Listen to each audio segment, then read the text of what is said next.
todos. A questão da cultura na UEL ela é interessante porque a Casa de Cultura ela foi criada na década de 70, antes mesmo da estruturação, da criação da Secretaria Municipal de Cultura. Então, durante um bom tempo, a cidade de Londrina teve como uma locomotiva na área cultural ligada a uma instituição da universidade, né? E também a universidade criou o Festival Internacional de Teatro, o FILO, que deve começar daqui a uns dias, o Festival de Música, que acabou há pouco tempo. E o processo de estruturação da Universidade de Londrina difere um pouco de outras universidades. Na maioria das universidades você tem uma pró-reitoria de extensão, na qual tem uma divisão ou uma diretoria de cultura, né? E aqui nós criamos uma coisa que se chama órgãos suplementares e órgãos de apoio, e não tem um locus, um lugar de articulação do trabalho desses órgãos, né? Então você tem a Casa de Cultura, que tem uma gerência, uma organização própria, você tem a editora que está em outro espaço, com outra organização, você tem a Rádio Universidade num outro lugar, né? E você tem ao mesmo tempo uma riqueza de produção cultural na universidade que muita gente desconhece, ou seja, a maioria de nós desconhece porque a gente ainda não tem um diagnóstico mais preciso e mais aprofundado sobre a produção e sobre as formas de circulação e de consumo da cultura na UEL. Há alguns meses, a reitora da universidade designou uma comissão, né, da qual eu faço parte. Eu queria agradecer, inclusive, a comissão, a honra de estar representando a comissão nesse momento, para que essa comissão coordenasse o trabalho de elaboração de um plano de cultura para a Universidade Estadual de Londrina. A comissão entende que é fácil, às vezes, você sentar meia dúzia de pessoas e escrever um documento sobre uma política cultural para a universidade. Mas isso tem pouca efetividade se a gente não desenvolve um processo mais democrático, mais participativo. E talvez esse processo participativo na elaboração de um plano seja tão importante como o produto final, o documento que vai ser apresentado ao Conselho Universitário, que deve ser apresentado ao Conselho Universitário. Então, essa conversa de hoje com o professor Albino, ela tem esses dois aspectos. Primeiro, contribuir com o evento, e aí eu gostaria de agradecer ao CCH, direção do CCH, que criou as condições para que o professor Albino pudesse estar aqui hoje, né? Então, em nome da comissão, gostaria de agradecer, né, o empenho da Zilda e do professor Ronaldo para garantir isso. Eu também estou na coordenação da Conferência Municipal de Cultura, que vai ter início amanhã, sexta-feira, e já aproveito para convidá-los. O professor Albino, a gente está sugando ele tudo que pode, né, aproveitar essa vinda dele. O professor Albino vai estar no Zaqueu de Mello, ali do lado da Biblioteca Municipal, em frente ao bosque, fazendo uma palestra, uma conferência de abertura da Conferência Municipal, discutindo o tema do financiamento e do fomento à cultura, né? Então, além dessa atividade de hoje, a gente tem uma outra atividade com o Albino amanhã, às 19 horas, no Zaqueu de Mello. E gostaria de agradecer, em nome da comissão, ao professor Antônio Albino Canelas Rubim, que se dispôs a vir, né, com uma generosidade, uma compreensão da situação da universidade. Vocês devem estar sabendo que a gente está passando por uma situação financeira muito difícil, né, com restrição orçamentária, e o Albino se dispôs a vir pelo amor à causa, né?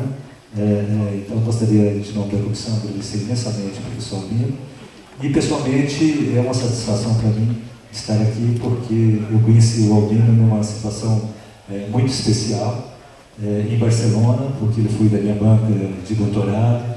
Então, além da capacidade intelectual, é uma pessoa que transita aí, né? Não foi dito, mas o professor Albino é formado em medicina e formado em comunicação, mestrado e doutorado em sociologia e pós-doutorado em política cultural. e além de coordenar um instituto que tem uma configuração extremamente interessante, que é um instituto da Universidade Federal da Bahia, né, o professor Milton Santos, que trabalha essa perspectiva da transdisciplinaridade de uma maneira extremamente interessante, né? Então é um imenso prazer ter conosco o professor Albino, e eu acho que a gente veio aqui mais para escutar, então eu passo a palavra para ele.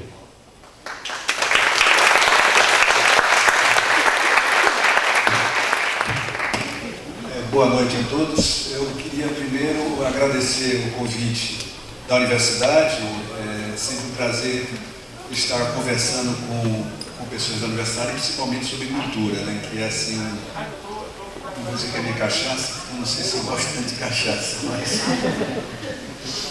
Então, nós vamos conversar um pouco. Acho que eu gostei muito quando o Piau falou que nós vamos conversar, né? Então, eu queria muito... Vou falar algumas coisas e depois eu acho que nós podemos também fazer um debate, discutir algumas questões. É claro que esse tema me mobiliza muito em dois sentidos, né? De um lado, enquanto professor pesquisador, meu tema, inclusive, de estudo hoje em dia no CNPq, eu sou pesquisador do CNPq, é exatamente políticas culturais. Eu tenho feito vários projetos nessa área, e também porque eu tive, depois de muitos anos na universidade, e muitos anos que eu sempre resisti a sair da universidade para alguma outra atividade, em 2011 eu resolvi aceitar um convite do governador Jacques Wagner de ser secretário de Cultura do Estado da Bahia. Então também me mobiliza, porque eu tive essa experiência que eu reputo muito gratificante e muito interessante. Eu acho que é uma experiência que combina, dizer, a reflexão com efetivamente de desafios práticos de gestão, né? Mas vamos lá, vamos conversar um pouco sobre políticas culturais para as universidades. Se passa? A primeira coisa, eu não vou me deter muito nessa introdução, eu só queria dizer o seguinte: as universidades são instituições milenares, né? Portanto, nós estamos falando de instituição que tem uma longuíssima história. Essa instituição, ela começa, não sei se todo mundo sabe disso, nós achamos que a instituição ocidental, ela não é uma instituição que nasce no Ocidente, ela nasce nos países árabes, num tempo onde os países árabes eram, na verdade, os países mais civilizados do mundo, né? E que o Ocidente aprendia muito com eles, né? E depois, essa instituição, ela passou, né, de um momento inicial muito ligado às religiões, seja católica, seja muçulmana primeiro, passou a desenvolver uma perspectiva laica importantíssima, né, que vai, na verdade, ter uma configuração importante no mundo que nós vivemos hoje, que é um mundo de pensamento secular, ainda que com a presença forte das religiões. E também foi uma instituição que acolheu algumas atividades, particularmente a partir de determinados momentos. Ela acolheu muitas ciências, e nós vivemos um mundo hoje que é um mundo ainda muito encantado com a ciência, né? Eu diria assim, mesmo depois de um conjunto de filósofos importantes, que foram chamados filósofos da suspeita, né, que colocaram dúvidas importantes sobre uma razão que se considerava toda-poderosa. Essa razão toda-poderosa tem uma relação íntima com a concepção científica de mundo, né? Eu estou falando aqui de Nietzsche, estou falando aqui de Marx, estou falando aqui de Freud, né? Que fizeram mostraram algumas limitações da razão, né? Limitações do inconsciente, limitações do ideológico, limitações da sua relação com o poder, né? Mas nós ainda vivemos um mundo meio encantado com a ciência, né, enquanto uma coisa tão poderosa. E a instituição universitária tem muito a ver com isso, porque ela foi muito locus importante para o desenvolvimento da ciência. Agora eu queria passar rapidamente nisso, porque eu quero falar de alguns desafios que eu acho que são desafios importantes para essa instituição milenar, né, para essa instituição universitária. Então, passa aí. A ordem desses desafios aqui está meio aleatória, né? Então eu vou começar assim, talvez começar pelaquela Universidade de Mercado e Trabalho, né? Essa é uma discussão que aparece enormemente dentro da universidade, né? se a universidade deve ou não. Querem, claro, que a universidade, tal qual nós conhecemos hoje, ela forma pessoas para serem profissionais. A discussão, portanto, não é propriamente essa, de formar pessoas para serem profissionais. A discussão é qual é a relação que nós devemos ter com o mercado de trabalho. Se devemos, como muitas vezes pessoas do mercado reivindicam, nós deveríamos formar pessoas, e às vezes muitos estudantes também reivindicam isso, que nós deveríamos formar pessoas tal qual o mercado de trabalho necessita. Né? E há uma certa desconfiança que a universidade não faz isso. E eu vou dizer uma coisa que talvez choque alguns, ainda bem que não faz isso. Né? Porque a universidade tem de formar pessoas profissionais altamente competentes, sem nenhuma dúvida, mas não pode se pautar pela lógica do mercado, por várias razões.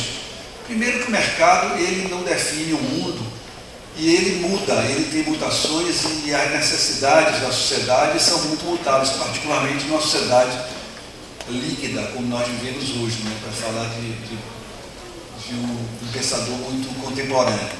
Né? E de outro lado, porque vejam, se nós ensinássemos na universidade as profissões tais quais elas acontecem hoje no mundo, eu acho que seria lastimável. Né? Já pensou se os cursos de jornalismo ensinassem o jornalismo tal qual nós praticamos jornalismo no Brasil hoje? Que coisa vergonhosa não seria? Porque o jornalismo brasileiro hoje é uma das coisas mais vergonhosas que existe nesse país. Né? Um país que já teve uma tradição jornalística muito razoável, já teve uma Folha de São Paulo que foi um exemplo de jornalismo, foi no passado. Uma revista Veja, que foi uma revista excepcional, foi no passado. Né? Então nós temos, na verdade, uma situação muito... Já pensou se os cursos de jornalismo se pautassem por ensinar o jornalismo tal qual ele é exercido hoje, que é o jornalismo que mente? Um episódio recente, aí não propriamente de jornalismo, mas de uma empresa muito associada ao jornalismo, o episódio que aconteceu com Datafolha, nessa pesquisa última que a Datafolha fez e manipulou e divulgou totalmente de forma manipulada, eu mandei para um amigo meu, um professor também da Universidade lá no México, ele ficou horrorizado com aquilo. Ele disse: isso acontece, isso é inacreditável que aconteça uma coisa desse tipo. Né? O nível de manipulação na interpretação, como o jornal interpretou uma pesquisa e distorceu totalmente dados, escondeu outros dados, né? Uma coisa... Então vejam, eu acho que na verdade a universidade deve, na verdade, se pautar pela formação de profissionais que vão trabalhar no mercado, obviamente, ninguém está desconhecendo isso é importantíssimo, qualificar esses profissionais, mas a perspectiva da universidade deve ser uma perspectiva utópica, no sentido do seguinte sentido: nós devemos formar profissionais naquilo que da melhor maneira possível aqueles profissionais podiam exercer naquela profissão. Portanto, nessa utopia de uma profissão ideal, uma profissão ideal é o seguinte: aprender o que é um bom jornalismo. Aprender que um bom jornalismo significa, por exemplo, ouvir várias interpretações sobre o mesmo fato e não se fixar em uma interpretação apenas e esconder as outras, já que os fatos sociais são fatos complexos e que possibilitam várias interpretações. Então, isso é uma coisa básica do jornalismo. Em qualquer universidade do mundo de jornalismo, isso é aprendido. O jornalismo brasileiro não se pratica assim. Ele não ouve mais várias fontes sobre um determinado acontecimento. Ele não comporta mais pluralidade nenhuma, que é outra regra básica do jornalismo, que o jornalismo tenha um compromisso com a pluralidade. Então vejam, nós devemos trabalhar não é como o médico funciona hoje, mas como o médico deveria funcionar. Como o médico deveria fazer um tratamento ideal, como o engenheiro deveria fazer uma ponte, uma construção ideal. É isso que na verdade baliza. Nós devemos conhecer profissionalmente o ideal para poder lidar com o mercado tal qual ele existe. O mercado tal qual ele existe é muito abaixo do ideal. Mas quem sabe o ideal, quem sabe aquela profissão como deveria ser, vai saber lidar tranquilamente com o que o mercado é efetivamente. Então eu acho que a universidade tem essa perspectiva utópica e prospectiva, uma perspectiva de futuro. Eu vou dar um exemplo concreto, exemplos banais, assim, da minha vida profissional. Em 96 nós fizemos a reforma do currículo, eu era diretor da Faculdade de Comunicação, vocês já descobriram que eu tenho um pé na comunicação, era diretor da Faculdade de Comunicação. Nós fizemos uma reforma e fizemos duas coisas lá. Primeiro, criamos um curso que naquela época praticamente não existia no Brasil. Criamos nós, simultaneamente, a gente não sabia que a Federal Fluminense estava criando um curso de produção cultural. Ninguém sabia, e lá dentro da universidade, que coisa é essa? O que é produção cultural? 96, não é tão distante assim, né? E depois se mostrou um curso muito interessante, que hoje inclusive as universidades contratam profissionais de produção cultural para trabalhar nas universidades. E criamos uma disciplina, e naquele momento era uma disciplina apenas, dentro do curso de jornalismo, que era uma disciplina voltada a jornalismo digital. Quer dizer, hoje é um absurdo que o jornalismo não tenha várias disciplinas de jornalismo digital. Mas em 96, aquilo era uma novidade, quer dizer, então a universidade tem que ter a obrigação de pensar para diante, pensar para frente. Não pode se pautar, se a gente se pautasse pelo que o mercado jornalístico era naquele momento, ele não estava criando isso. Se a gente se pautasse pelo mercado de produção cultural, que não existia na Bahia naquele momento, a gente não estava criando isso. Quer dizer, tem que ter essa perspectiva de futuro, né? Outras questões que eu acho que são desafios da universidade. A universidade, como eu falei, nessa sua longa história, ela se construiu muito enquanto uma instituição de conhecimentos disciplinares, né, de disciplinas, e isso é muito importante, porque fez crescer muito conhecimento, sem nenhuma dúvida.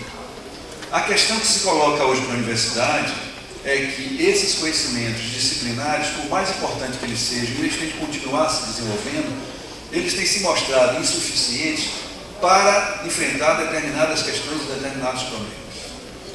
E que isso exige que a gente passe a um outro momento, né, mantendo e desenvolvendo todo o conhecimento disciplinar. Ninguém está dizendo que o conhecimento disciplinar acabou, muito pelo contrário, ele é fundamental que ele continue e tenha a sua dinâmica de desenvolvimento, mas ele deve ter uma relação de complementariedade com novos tipos de conhecimento, e a universidade tem que ser capaz de mudar e acolher bem isso.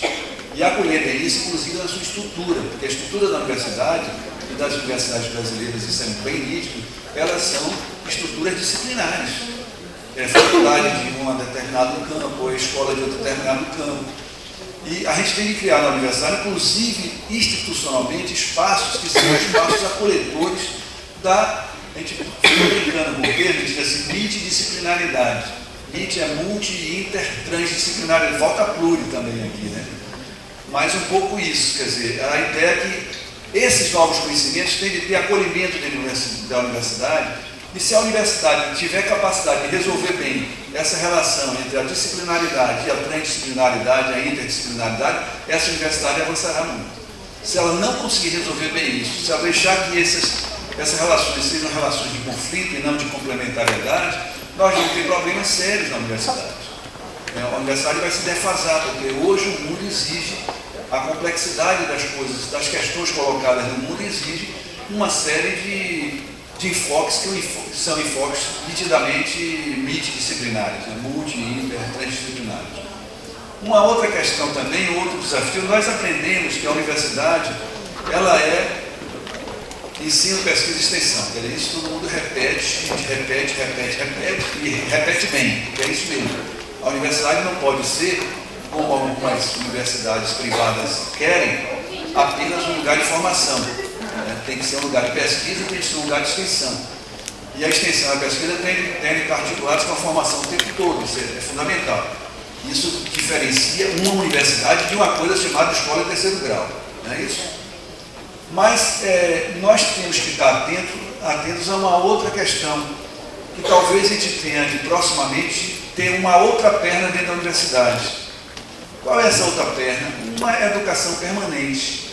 Porque vejam, antigamente as unidades universitárias, as escolas de ensino superior, formavam algumas pessoas e essas pessoas estavam formadas para o resto da vida. Você formava um médico, o médico estava formado para o resto da vida. Ele não ia aprender mais nada praticamente, ele estava lá, estou falando lá um pouco para trás. O engenheiro a mesma coisa, ou o jornalista a mesma coisa. Hoje ninguém vai dizer, de sã consciência, que um profissional ele se mantém um bom profissional se ele não se atualiza. porque os conhecimentos necessários à medicina, os conhecimentos necessários à engenharia, os conhecimentos necessários à computação, os conhecimentos necessários a qualquer profissão, são conhecimentos que estão tendo uma velocidade de atualização gigantesca. Quer dizer, se o médico ficar X tempo sem ter atualização, os tratamentos que ele está aplicando são tratamentos, às vezes, totalmente defasados. Os exames que ele está mandando fazer são totalmente já equivocados. Quer dizer, e isso vale para qualquer profissão, né? Quer dizer, nós vivemos um mundo que é um mundo de uma atualização tão intensa das coisas, uma velocidade tão veloz, uma velocidade veloz, tão gigantesca, uma aceleração de tudo, que nós temos que ter a universidade tem de estar disponível para uma atualização continuada dos profissionais que ela forma. Aí eu diria o seguinte: será que a universidade não tem de ter uma outra perna, uma outra dimensão, incorporar isso enquanto uma dimensão universitária e deixar de se entender enquanto...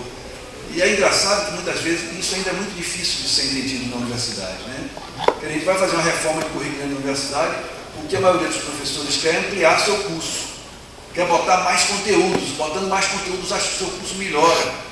Eu defendo que, na verdade, a melhor alternativa para a universidade hoje é diminuir seus cursos, né? Diminuir seus cursos assumindo que seus cursos têm que dar conhecimentos básicos de uma determinada área e saber que aquele profissional que teve aqueles conhecimentos básicos, dali a 2 anos, vai estar na universidade novamente se atualizando. Então não adianta você botar um curso de 6 anos, de 8 anos, cursos imensos, imaginando que vai dar tudo, porque isso era no passado. Isso não é mais no presente, né? Isso é outra história, né? Então, eu acho que essa é outra discussão que a universidade contemporânea tem que ter. Não é simples, né? Porque, como eu disse, a cabeça das pessoas é sempre colocar mais conteúdos, achando que isso soluciona. Não acho que seja por aí. Uma outra questão que está sendo que se coloca também é a questão que a formação universitária, eu vou deixar isso para depois, a abertura da universidade para outros saberes, né? Quer dizer, nós vivemos um momento que a hegemonia da ciência era de tal ordem que a ciência se pensava como o grande saber que hierarquizava todos os saberes na sociedade, né? E, inclusive, esse elogio à ciência muitas vezes menosprezava muitos dos outros saberes que existem na sociedade. E o que nós estamos vendo é, primeiro, que a ciência não é toda essa verdade. A ciência claro, é uma aproximação grande da realidade, do conhecimento da realidade, mas a própria ciência chamada exata sabe hoje que ela não é exata, né? Imagina, se a ciência exata sabe que não é exata, não somos nós, muitas vezes, os campos das outras chamadas ciências humanas, que vamos querer exatidão, né? Se as ciências que foram o protótipo da ciência estão elas próprias reconhecendo que não tem essa capacidade de ser exatas, nós não vamos correr atrás disso, quer dizer, seria totalmente um contrassenso, né? Então, o que nós temos de perceber é que, de um lado, as ciências são importantes, são importantíssimas, ninguém está aqui negando a importância da ciência, e da ciência que se reconhece com suas limitações. A ciência que se pensa toda poderosa, ela está equivocada, ela não comporta, o mundo contemporâneo não comporta mais esse tipo de verdade, né? Então nós temos que ter uma abertura a outros tipos de saberes que são fundamentais e que enriquecem muito o conhecimento humano. E muitos desses saberes não podem ser hierarquizados com uma lógica passada, né? Eu estou falando, por exemplo, das artes. As artes permitem a todos nós um conhecimento de determinadas realidades, a formação de áreas que não são puramente áreas intelectuais, a formação da sensibilidade. Nós vivemos um mundo onde a formação da sensibilidade é fundamental. Muitas das coisas que acontecem nesse mundo acontecem porque as pessoas embotaram sua sensibilidade, desenvolveram muito seu intelecto, mas sua sensibilidade foi totalmente embotada. Então nós temos, as artes nesse sentido têm um papel fundamental, mas outros conhecimentos, né? Conhecimento de senso comum, que foi muito vilipendiado, né? Mas como é que nós vivemos a vida sem um conhecimento de senso comum? Quando eu entro num carro para dirigir o carro, se eu não tiver um conhecimento de senso comum, que eu vou botar aquele carro ali para operar e vou daqui para ali, E quando eu chego ali, eu nem lembro que estava dirigindo isso, que ele virou automatizado. Quer dizer, o conhecimento de senso comum é um conhecimento que nos faz lidar com o mundo de forma meio automatizada. Quer dizer, aquilo vira uma rotina. E é fundamental porque, virando a rotina, eu ganho tempo de liberdade. Quer dizer, a rotina, por exemplo, se eu não preciso ter um conhecimento específico de como o carro funciona, por que é que o motor faz o carro andar, etc. e tal, para que eu entre no carro e que o carro funcione. Quer dizer, conhecimento de senso comum. Eu sei como ele opera, ponto. Não me interessa saber nenhuma explicação científica de como ele anda e como ele não anda. Então, esse conhecimento é um conhecimento fundamental para mim. Quer dizer, vários saberes populares são fundamentais. Quer dizer, nós temos de viver um mundo que uma ecologia de saberes passa a ser fundamental. Quer dizer, e a ciência tem de dialogar com essa ecologia de saberes, e nós na universidade temos de ser capazes de abrir os olhos e dialogar com esses outros saberes. Essa é uma atitude, que eu diria, essa é uma atitude contemporânea, não desconhecendo que esses saberes são diferenciados, que eles permitem aproximações diferenciadas da realidade. Não é que esses saberes substituem a ciência, não é isso, não se trata disso.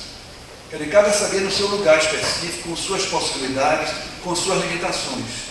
Mas, na verdade, uma ecologia de saberes e não uma ideia que tudo vai ser substituído pelo conhecimento científico, que vai resolver todos os problemas.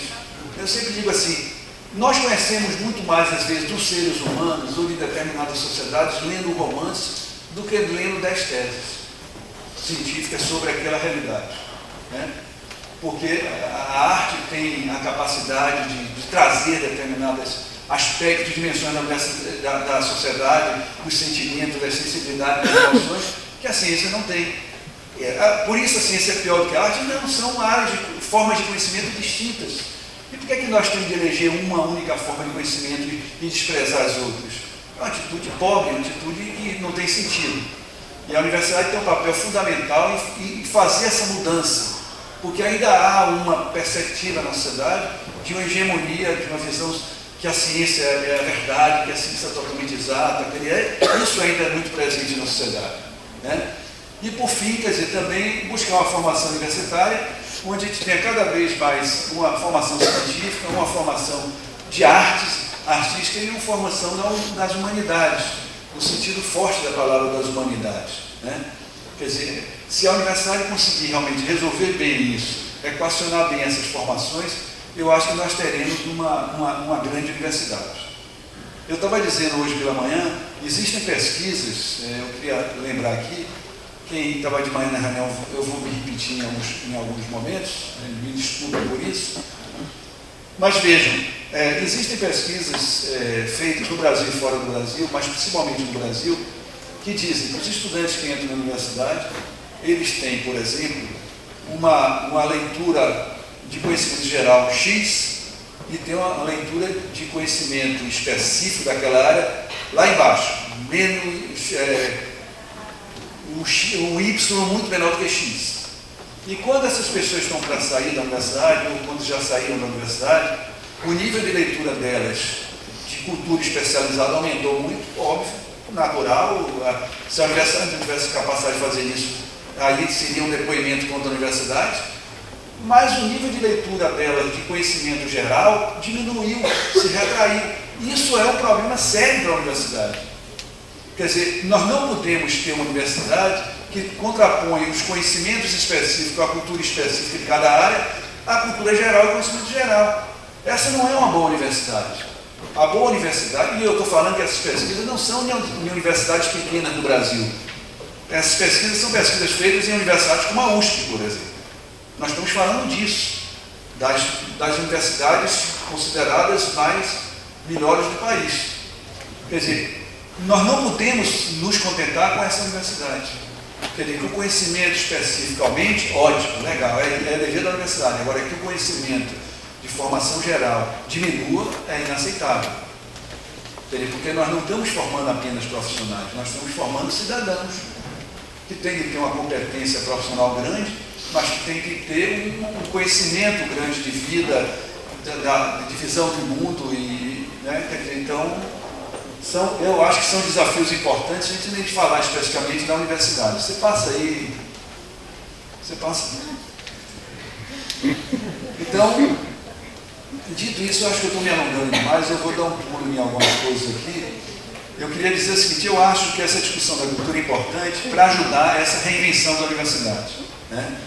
O que eu estava dizendo, esses desafios, eu acho que a cultura vai ajudar nisso. Eu vou pular um pouco essa discussão do desenvolvimento, depois a gente pode voltar se interessar alguém. Né?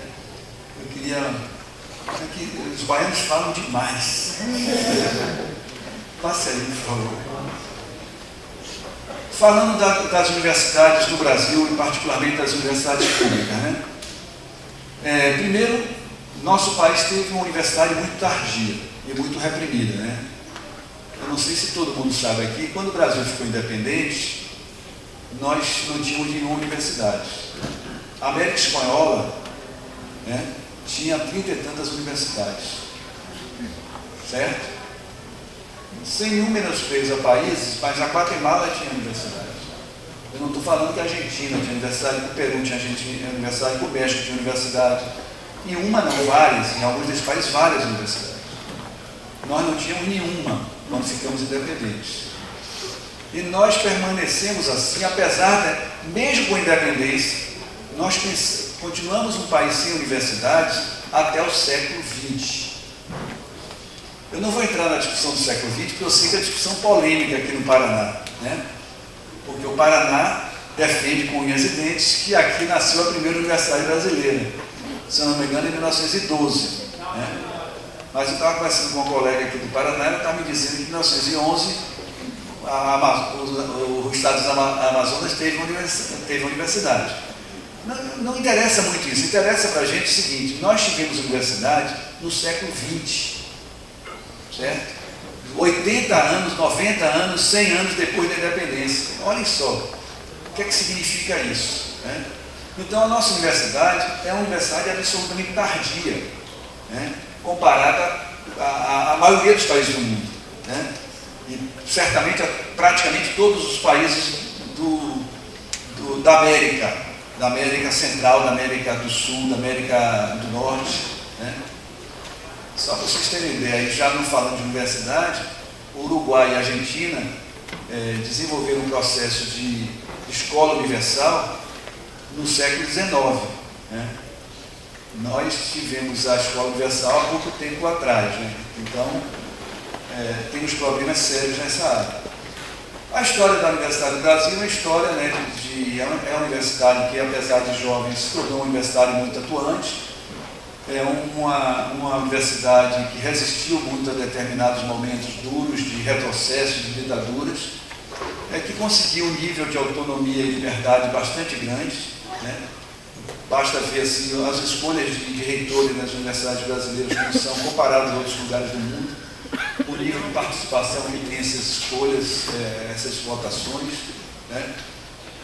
E mesmo os saltos que nós temos para a formação de pós-graduado, o Brasil hoje tem apesar da CAPES, né? Apesar da CAPES, nós temos hoje um bom leque de cursos de pós-graduação qualificados no país. Né? Então, vamos discutir mais, com esse panorama, vamos discutir mais a questão mesmo da cultura. Passe aí, por favor. Então, quais são os papéis culturais das universidades? Né? Pensando um pouco sobre isso. Primeiro, o papel que é óbvio que a universidade tem a questão da formação. Né? Mas quando nós estamos falando de formação cultural, nós temos que ter uma formação para além da formação científica e da formação técnica.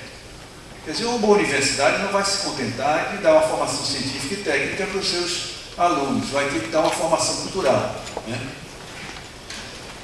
Essa formação cultural, quer dizer, que é uma formação cultural para todos os alunos da universidade. Eu não sei se vocês sabem, algumas experiências, inclusive que aconteceram no Brasil, foram marcantes. A Universidade de Brasília. A Universidade de Brasília, destruída pela ditadura militar, né? Na sua concepção original, a concepção lá que veio de Darcy Ribeiro, que veio de Anísio Teixeira, era uma universidade que você tinha todo um ciclo inicial, que era um ciclo de formação geral dos alunos. Os alunos iam para uma formação especializada no segundo momento, mas tinham uma formação geral, né, o que era importantíssimo. Isso foi destruído pela ditadura militar. Né?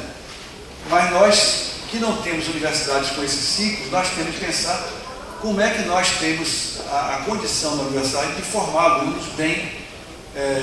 E formar alunos bem não significa formar apenas dentro da sala de aula. Essa é outra questão importante que a gente tem que discutir. Por melhor que a sala de aula seja, e ela deve ser a melhor possível, ela não é a universidade. A vida universitária, a vivência universitária, ela é a sala de aula boa, mas ela é também a pesquisa que os alunos devem participar, a experiência de pesquisa e é também a atividade de extensão. Eu posso dizer com tranquilidade que eu vivi a universidade no tempo da ditadura e eu aprendi muito mais de cinema, por exemplo, que é uma área que eu gosto muito, com um professor que na época ele estava meio impedido de ser professor dando aula por conta de perseguição política, e ele fazia algumas atividades de extensão. Eu aprendi muito mais nessas atividades de extensão cinema do que nos cursos da universidade. E a gente aprende muito mais, às vezes, em uma determinada atividade de pesquisa do que em 5 cursos na universidade. Então, a universidade, na verdade, ela é essa experiência geral combinada de formação, de ensino, pesquisa e extensão. Isso é a universidade, isso é a vida universitária. E inclusive, experiências de grupos de estudantes que se organizam, grupos de estudantes que fazem música, que fazem teatro, que fazem política. Essa vida que é a vida universitária, é isso que é a experiência propriamente universitária. Então, vejam. Então, o primeiro desafio é como, na verdade, você levar essa formação cultural geral a toda a universidade. Em uma universidade que não tem ciclos. Esse é um desafio. Como fazer isso? Segunda coisa, a universidade, ela tem também uma série de áreas de formação em cultura. Como tratar essas áreas? Como colocar essas áreas dentro da universidade sem que essas áreas sejam consideradas menores? Porque eu vou dar um exemplo também, eu vou ficar dando exemplo muitas vezes da Bahia. A Universidade da Bahia, nos anos 50 e 60, criou uma série de escolas de artes, inclusive assim, meio inovadoras naquele momento nas universidades públicas federais brasileiras. Então tinha escola de dança, escola de teatro, escola de música, já tinha uma escola de belas artes antes. Quando aconteceu a reforma universitária de 69, aquela reforma feita na ditadura, muito subsidiada pelo acordo Mercosaide, o que é que aconteceu? A universidade pegou essas escolas todas e juntou numa escola única. Quer dizer, diminuiu a potência de intervenção da arte dentro da universidade, quer dizer, que eram 4 escolas, viraram 2, certo? Porque 3 foram reunidas em uma escola, e uma série de atividades que existiam de casas culturais, que eram casas que tinham ensino de língua e que tinham atividades culturais, foram eliminadas da vida universitária. Então, nós vivemos esses retrocessos. É preciso que a gente dê um estatuto importante para as áreas que são de formação cultural dentro da universidade. Elas não podem ser pensadas como lugares de segundo escalão, por exemplo. Porque nós podemos ter áreas culturais absolutamente qualificadas e devemos ter nas universidades. E quando eu falo áreas culturais, eu não estou falando só de artes. Eu estou falando que, além das artes, nós temos toda uma área de patrimônio, toda uma área de restauro, nós temos toda uma área de culturas populares, nós temos toda uma área de culturas digitais, que são coisas absolutamente novas, que incluem jogos eletrônicos, web design, coisas desse tipo. Nós temos áreas de gestão e produção da cultura, que são uma das áreas pouquíssimas contempladas pelas universidades brasileiras. Eu fiz em 2008 e 2009, eu fiz uma pesquisa do Ministério, analisando quais as universidades brasileiras tinham áreas. As universidades não. O que é que havia no Brasil de formação em políticas culturais, gestão cultural e produção cultural? Era lastimável.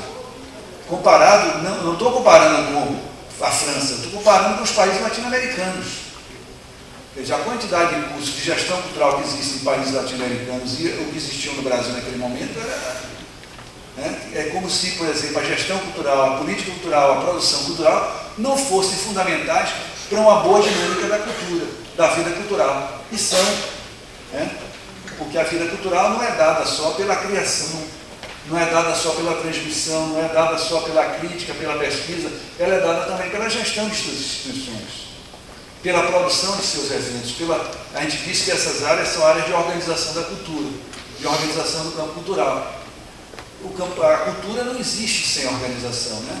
A gente muitas vezes acha que a cultura é uma coisa meio espontânea, né? Mas esse seminário que está acontecendo aqui, se não tivesse organização, ele acontecia? Vamos pegar um exemplo bem baiano, carnaval. Todo mundo acha que carnaval é aquela espontaneidade, todo mundo vai para a rua. Vamos pensar, o que é o carnaval em termos de organização? O carnaval, primeiro, ele tira algumas ruas do circuito normal da cidade, não é isso? Então, precisa de uma redefinição do tráfego, porque aquelas ruas estão interditadas, certo? Ela precisa de uma organização dos eventos, das atrações que vão desfilar ali, porque não sai, cada bloco não entra quando quiser, cada trio elétrico não entra quando quer, tem que ter uma organização, porque senão caos. Então, segunda coisa. Terceiro, ela precisa de toda, um amigo meu da arquitetura, ele chamava isso de arquitetura efêmera, que é aquelas barraquinhas que tem em torno do circuito do carnaval para vender coisas, etc. Então precisa de toda uma arquitetura efêmera. Precisa, obviamente, dos vendedores, que vão dar subsídio, né, de comida, de bebida para quem está lá. Precisa de posto de saúde, porque afinal de contas as pessoas estão lá se embebedando, estão não sei o quê, e tem que ter posto de saúde para aqueles que se excedem, né? Precisa de policiamento, porque você bota 1.500.000 pessoas na rua bebendo, alegres, pulando, etc. e tal, e inevitavelmente tem brigas, né? Então você precisa ter uma polícia que saiba, inclusive, lidar com o carnaval, não é qualquer polícia, é uma polícia especializada para lidar com o carnaval. Olhem quantas coisas estão precisando, né? E aqui precisa de gente que limpa as ruas, porque as ruas ficam totalmente sujas, né? E aí você precisa ter aquele pessoal que limpa as ruas. Olhem quantas pessoas estão sendo mobilizadas em torno da organização do evento como o carnaval. Então, as coisas de cultura exigem muita organização, né? E nós não formamos profissionais que trabalhem com esse lado da organização da cultura. As universidades federais não formam isso, as universidades estaduais não formam isso, as universidades públicas não formam gente, e mesmo no Brasil, nem as privadas também formam essas pessoas nessa área, né? Nós estamos falando também que nas universidades é preciso que, além da área de formação, você tenha a área de estudos. A cultura precisa de muitos estudos. Nós precisamos compreender muito os mecanismos e as dinâmicas culturais. Nós compreendemos muito pouco. Os estudos em cultura no Brasil, em algumas áreas avançaram, obviamente, tem algumas áreas que têm uma tradição, por exemplo, a área de antropologia. Tem uma boa tradição de estudos de cultura na área de antropologia. A área de sociologia já não tem uma tradição tão grande, mas tem uma tradição razoável. Existe uma sociologia da cultura no Brasil que tem um bom desenvolvimento. Mas quando você vai para algumas outras áreas, por exemplo, a economia. A economia é fundamental que você entenda a economia da cultura. Ou a economia da cultura é um fato desprezível no século XXI? Quer dizer, a economia, por exemplo, uma das maiores dinâmicas econômicas dos Estados Unidos é a dinâmica da produção cultural. É uma das indústrias, uma das indústrias econômicas mais desenvolvidas dos Estados Unidos. Quer dizer, existem alguns dados que variam de país para país que dizem que no mundo você tem X% do PIB mundial hoje vinculado à indústria da cultura, e que as indústrias da cultura elas crescem em ritmo muito maior do que as indústrias de bens materiais. E algumas indústrias culturais avançam assim, a indústria de jogos eletrônicos hoje é maior do que a indústria audiovisual. E a indústria de jogos eletrônicos começou outro dia, né? Então, nós temos, na verdade, um fenômeno que começou a surgir de forma muito intensa, de forma muito inicial no século XIX, se desenvolveu muito no século XX, desenvolveu mais fortemente ainda nesse século XXI, que é todo um arcabouço de questões de cultura, de sua relação com a economia, e que as escolas de economia não pesquisam, não estudam isso. Você conta de dedo no Brasil as pessoas que são da área de economia que estão preocupadas em conhecer a dinâmica econômica da sociedade que nós vivemos e as possibilidades econômicas. Se a gente for para o campo do direito, é a mesma coisa. Você não tem pessoas que trabalham com direitos culturais, né? E direitos culturais é uma área do direito que cresce no mundo inteiro. né, direitos autorais, direitos de propriedade intelectual, e por aí vai. Quer dizer, você não tem realmente isso. Então, nós temos de formar e estudar essas áreas, de fazer estudos nessas áreas e pesquisas, né? E fazer, inclusive, que nossas instituições de financiamento entendam que essas áreas são importantes, né? Que a CAPES entenda isso, que o CNPq entenda isso, porque não entende. Se a gente for pegar aquela tabela do CNPq, muita gente não sabe um estudo de cultura bota onde ali dentro. É uma questão importante, porque não cabe muitas vezes. Eu sou pesquisador e faço pesquisa de cultura, eu estou na área de comunicação. Eu envio meus projetos todos de 5 anos, né, que é o prazo de eu sou pesquisador 1A, aí a gente manda para a área de comunicação, né?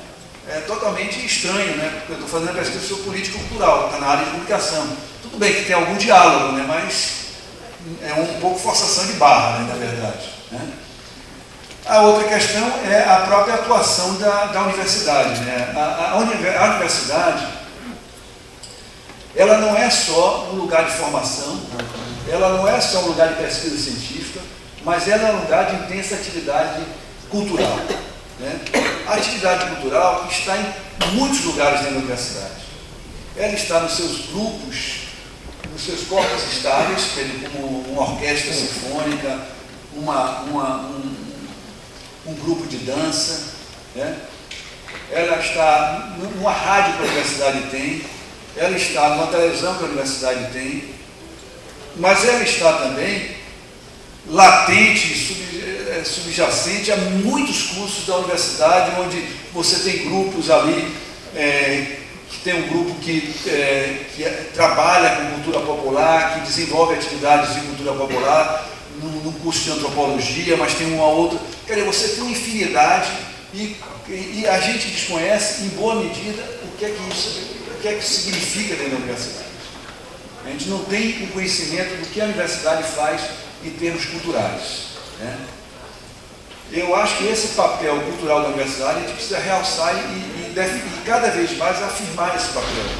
A universidade é um centro de produção científica que pesa na sociedade e um centro de produção cultural que pesa muitíssimo na sociedade.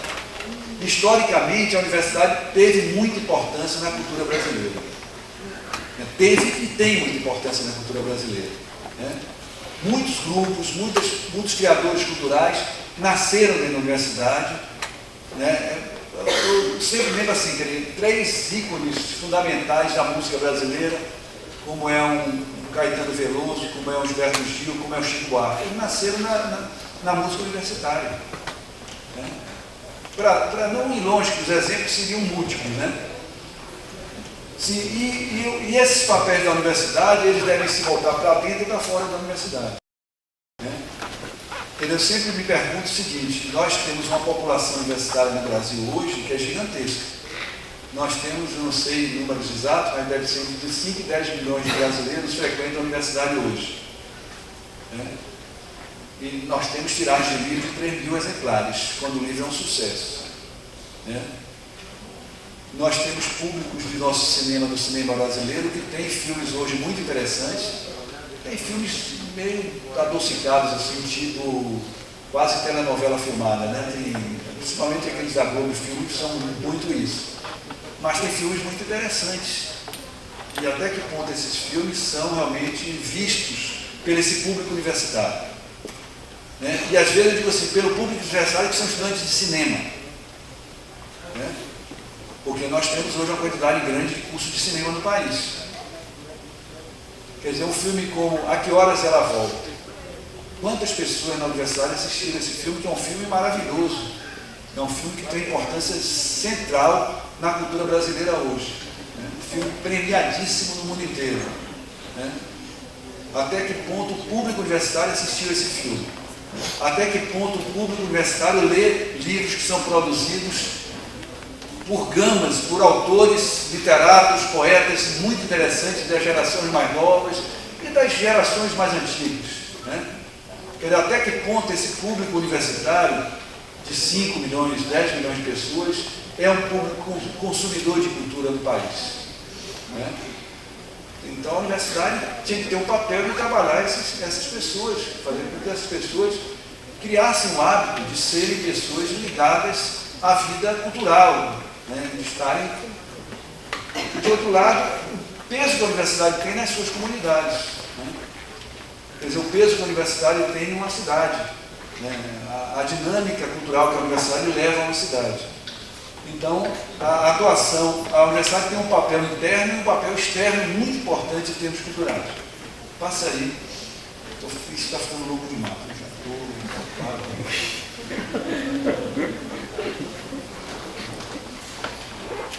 Dizer duas coisas sobre isso. Quando nós estamos falando de políticas culturais, entenda-se bem o que nós estamos falando. Né? Só para vocês terem uma ideia, esse mau entendimento de políticas culturais não é uma coisa só das pessoas que não lidam com essa área. Há um tempo atrás, um documento do Ministério, naquela discussão do Plano Nacional de Cultura, aí tinha um documento do Ministério que dizia a seguinte coisa: 70% dos municípios brasileiros têm políticas culturais. Alguém acredita nisso? Não, né? Então esse documento estava errado. Qual era o erro que tinha nesse documento? Qual era o erro que tinha aí?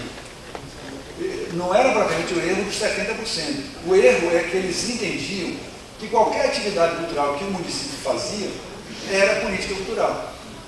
Então, dá para a gente acreditar que 70% dos municípios brasileiros fazem alguma atividade cultural. Podem ser atividades culturais que a gente não gosta, não é o caso disso, não é a gente gostar ou não gostar, mas que fazem, né, atividades culturais, shows, etc e tal, evento de Natal, evento disso, evento daquilo. Dá para a gente acreditar que 70% tenham políticas culturais, não dá para acreditar. Mas 70% terem atividades culturais, dá para acreditar. Então, o erro está em que você identificou políticas culturais igual a atividades culturais. Esse era o erro. A política, quando nós falamos de políticas culturais, nós não estamos falando de atividades culturais. Nós estamos falando de outra coisa. Nós estamos falando, as políticas culturais exigem um conjunto de atividades, portanto não é uma atividade isolada, um conjunto de atividades que são continuadas, que são sistemáticas. Quer dizer, para que eu fale em políticas culturais, eu tenho que ter uma série de qualificativos. Eu não tenho que ter só atividade cultural. Se eu tiver atividade cultural esporádica, não vale. Se eu tiver atividade cultural que seja, que não tenha continuidade, não vale. Se eu tiver atividade cultural que não seja sistemática, não vale. Né? Então, quando eu falo de políticas culturais, eu estou falando de uma série de requisitos. Né? Então, quando eu digo a universidade tem que ter política, as universidades hoje, na maioria dos casos, têm atividades culturais muitas, mas não têm políticas culturais. Porque elas não conseguem, na verdade, organizar esse conjunto de atividades dentro de uma lógica, de uma percepção de política cultural, que seja uma intervenção articulada no campo da cultura, uma intervenção continuada, sistemática, coisa desse tipo. Né? Então, aqui o conceito de política cultural é muito importante para a gente entender o que nós vamos falar adiante. Então, eu estou defendendo aqui que as universidades devam ter políticas culturais.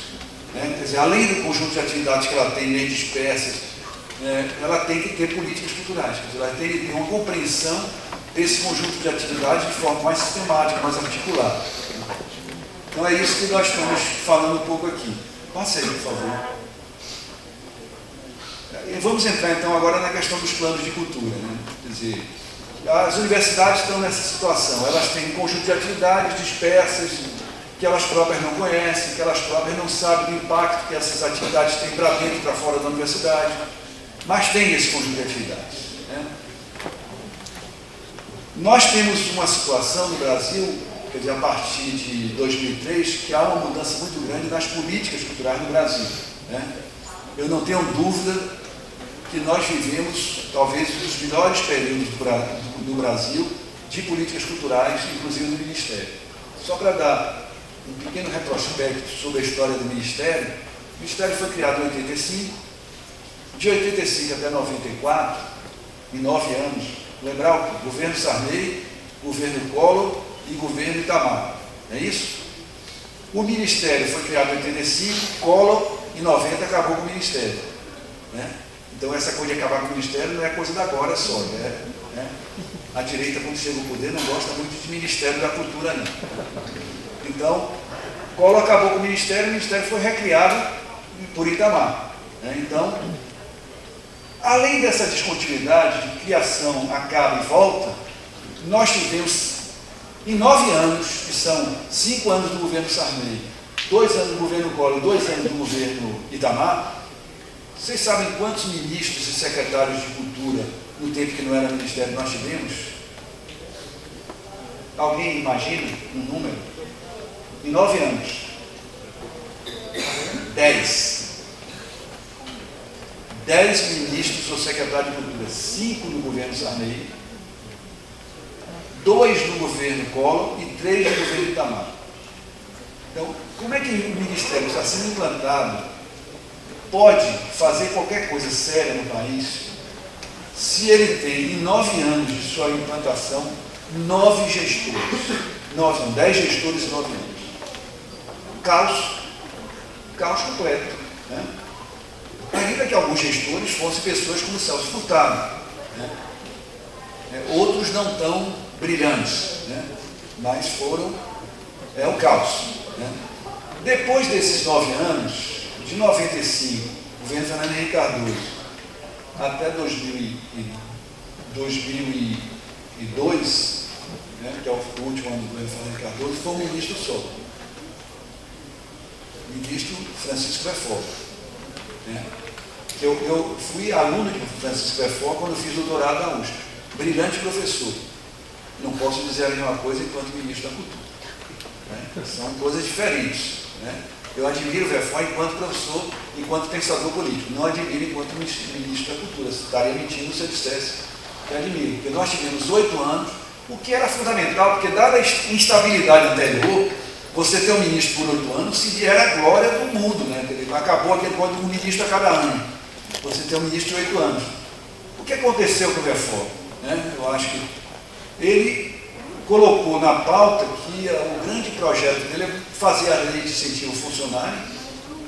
Então, em boa medida, a política cultural, e quem está dizendo isso não sou eu. Isso, quem quiser ler, leia um livro que se chama A Era FHC. Pelo título, você já sabe que não é um livro crítico à FHC. Né? Então, está lá um artigo de José Castelo, que ele diz: a política cultural do Ministério, nessa época, foi as leis de incentivo substituíram a política, se tornaram a política cultural. E as leis de incentivo, elas pregam o quê? Que o Estado, na verdade, financia a cultura, né, porque, em boa medida, o dinheiro da lei de incentivo vem, na verdade, dinheiro público, né, grande parte da lei de incentivo tem 5% de isenção, portanto, é dinheiro público integral. Mas quem dirige a cultura, quem decide sobre a cultura, não é mais o Estado, são as empresas. Então, o grande projeto do Fernando da cultura nesse período foi isso, que ele repassar aquilo que era atribuição do Estado para o mercado. Eu, sinceramente, eu não acho que essa seja uma grande política cultural. Né? Tanto que, a partir de 2003, quando Gilberto Gil assumiu o Ministério, ele, em 2003, ele fez um conjunto de discursos, né? Eu fiz a pesquisa, analisei cada discurso desse. Um dos itens do discurso, tinham 3 coisas que ele dizia o tempo todo nesses discursos. Eram discursos em situações muito distintas. Né? O governo brasileiro terá políticas culturais. Né? Para se contrapor à situação anterior. A situação anterior, o governo brasileiro abdicou de políticas culturais e delegou ao mercado gerir a cultura. Então, o governo brasileiro terá políticas culturais. E, efetivamente, isso se tornou realidade. Segunda coisa, a crítica às leis de incentivo. Eu não sei se vocês estão lembrados, os mais velhos talvez estejam, quem tem cabelo branco serve para isso. Em 2003, foram feitos um conjunto de seminários em todo o Brasil que se chamava Cultura para Todos. Na Bahia, na universidade, a reitoria, que está umas 500, 600 pessoas no auditório lá, estava lotadíssima. E um dos temas centrais da discussão era exatamente a questão do financiamento da cultura. E muita gente pedia uma revisão das leis de incentivo. Isso, infelizmente, não foi feito. Essa é uma das grandes deficiências do Ministério da Cultura, brilhante, que foi de Gilberto Gil, e depois de Juca Ferreira e de Ana de Holanda e Marta Suplicy, não tão brilhantes assim. Mas isso não foi feito. E a outra coisa, ele diz assim: nós vamos trabalhar com o conceito ampliado de cultura. E isso também foi feito. Né? Quer dizer, o Ministério deixou de pensar a cultura como patrimônio e artes e passou a pensar a cultura de forma muito mais ampla, muito mais, né, que é hoje o conceito de cultura que nós trabalhamos nas políticas culturais. Né?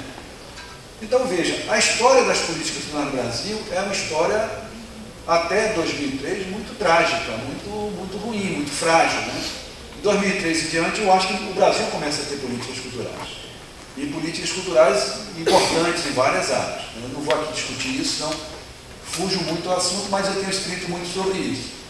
E dentre essas políticas, uma delas foi dotar o Brasil de um Plano Nacional de Cultura. Né? Isso foi conseguido em 2010. O último ano do governo Lula foi aprovado o Plano Nacional de Cultura pelo Congresso Nacional. Né? Esse Plano Nacional de Cultura, em 2005, ele tinha sido aprovado com uma emenda constitucional do deputado Gilmar Machado, de Minas Gerais. Né? Ele, um dos deputados, que teve mais à frente, e o Brasil passou a ter na sua Constituição que nós temos um Plano Nacional de Cultura. Está na Constituição brasileira isso. E depois esse plano foi concretizado e foi elaborado até 2010. Esse plano ele prevê que tenha um plano para 10 anos, que tenha um plano nacional, que tenha planos estaduais, planos municipais, né? E isso desencadeou toda uma discussão de planos de cultura no Brasil. A única vez que o Brasil tinha tido uma política de cultura anterior foi em 1976, em plena ditadura militar. Então a história passada não era boa. Né? Um plano feito na ditadura, sem consultar ninguém, sem discutir nada. E esse plano foi um plano elaborado, com discussões e tudo. Com base nesse plano, o Ministério da Cultura criou um outro programa, já no governo Dilma, que foi um programa chamado Mais Cultura nas Universidades, que eu acho que alguns de vocês devem saber desse programa. Né? Esse programa Mais Cultura nas Universidades pedia que as universidades apresentassem projetos de atividades culturais, e para apresentar projeto era preciso que as universidades fizessem um plano de cultura. Certo? Eu, pessoalmente, disse isso, inclusive até o pessoal do Ministério, que eu achei que foi um erro fazer dessa maneira, na minha visão. Né? Porque eu acho que esse primeiro edital do Mais Cultura devia ser simplesmente o seguinte: que as universidades apresentem seus planos de cultura. E que os planos de cultura serão analisados. Porque na hora que pediu um projeto de atividades e um plano de cultura junto, o que é que aconteceu com as universidades? Elas se esmeraram, fizeram bons projetos de atividades e encaixaram qualquer plano de cultura feito burocraticamente, porque aquele era um requisito para poder concorrer. E você perdeu a oportunidade de fazer com que as universidades se debruçassem e fossem instigadas, né, estimuladas a fazer seus planos de cultura. Né? E isso aconteceu, infelizmente, dessa maneira. O projeto de Mais Cultura nas Universidades é um projeto muito interessante, foi muito demandado pelas universidades. Na primeira versão só foi para as universidades federais, mas as estaduais pressionaram e inclusive, o Ministério tinha dito, eu não sei o que vai acontecer agora, né? Mas o Ministério tinha dito que na segunda versão, na segunda edição do Mais Cultura nas Universidades, as universidades estaduais públicas seriam, e as municipais seriam contempladas também. Né? Então, isso criou uma dinâmica de pensar a questão dos planos de cultura para as universidades. Né? Essa assim, é a lógica institucional, não quer dizer que todas as universidades que pensam hoje em fazer planos de cultura derivaram necessariamente daí, mas esse eu acho que foi um estímulo importante. Né? E eu acho que é muito importante que as universidades públicas entendam que elas fazendo um plano de cultura, elas ganham muito. Certo? Elas ganham muito porque elas sistematizam e organizam suas atividades culturais, sua atividade cultural interna e externa, o seu impacto sobre a sociedade e sobre os seus alunos. Mas é muito importante também que as universidades entendam que, ao fazer planos de cultura, elas estão estimulando e apoiando a lógica de planos de cultura em nível nacional. Porque se as universidades todas fizerem planos de cultura, nós vamos ter os planos de cultura nacionais, os planos de cultura estaduais, os planos de cultura municipais e os planos de cultura das universidades. Quer dizer, nós introjetamos no campo da cultura a ideia de planos. E a ideia de planos é fundamental para a gente, porque o campo da cultura é um campo muito frágil, institucionalmente, muito frágil em termos de planejamento. Nós não temos muita capacidade de planejamento. Nós, aliás, resolvemos coisas muito do dia a dia, no imediato, né? E você fazer uma intervenção planejada dá uma outra dinâmica, dá uma outra qualidade a essa intervenção, né? Então, eu acho que a gente assimilar a ideia de planos de cultura é muito importante para a gente, mas é muito importante também fortalecer a dinâmica geral do movimento de planos de cultura. Definindo político traz, eu vou pular isso que eu já falei mais ou menos. Sim, agora só, eu não sei se eu falo isso, ou a gente para e a gente faz uma discussão. Aqui é mais assim, o que é um plano de cultura precisa para uma universidade? Eu fui listando aqui alguns itens que eu acho que são importantes para a definição e construção de um plano de cultura nas universidades, né? Primeiro, uma definição de instâncias, infraestruturas, normas, pessoal, orçamento que vão ter envolvidas nesse plano. Depois, o diagnóstico cultural na universidade, que envolva a área o que ela tem de formação, o que ela tem de estudos e atuação cultural. Que esse plano seja construído de forma participativa, certo? Por toda a universidade, envolvendo, portanto, professores, envolvendo estudantes, envolvendo corpo técnico e administrativo. Que esse plano contemple um plano para a comunidade externa e um plano para a comunidade interna. É fundamental que tenha essas duas coisas. Passa aí. Que esse plano, portanto, tenha diretrizes, metas, programas e projetos. Que ele tenha instâncias e ritos de deliberação, de execução, de acompanhamento, de avaliação. Que ele defina quais são as infraestruturas necessárias, as que já tem na universidade e as que são precisas. Quer dizer, você fazendo esse diagnóstico, você vai dizer assim, uma universidade, por exemplo, eu não estou falando do caso específico de Londrina, mas eu sei que tem cinema aqui. Uma universidade tem um conjunto de atividades, não tem um cinema para a comunidade interna e externa. Então ela pode botar lá que nesse plano vai, até o ano X, vai se construir, vai se ter um cinema universitário, etc. e tal, né?